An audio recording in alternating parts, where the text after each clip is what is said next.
if you're looking for boxes to mail things in or to make gift boxes, I have a review for you today. The company sent me a whole package of these.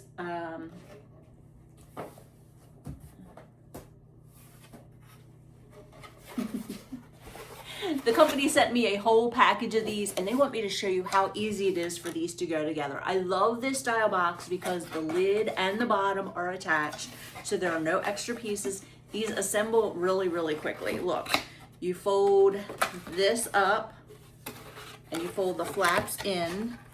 Oops. And then this is going to be the bottom. And then there is a slot right here that goes into that slot there when you fold it over. So that's all you have to do. And then you do the same thing on the other side. And the rest of it folds together super easy. There we go. These two flaps go on the inside.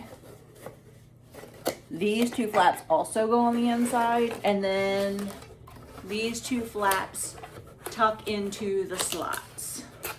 So you have your completed box. This box is 6 inches by 8.5 by 4 inches deep. So the inside dimensions are a little tiny bit smaller, but this is a very good quality box. You could tape this up and mail it just like it is. Or if you wanted to use these for gift boxes, you know, maybe you do candles and something, you know, things like that, and you need boxes. But this is a really, really good quality box. You can buy them in different quantities, and you can buy them in small quantities. You don't have to buy them in bulk. So that's a really good deal.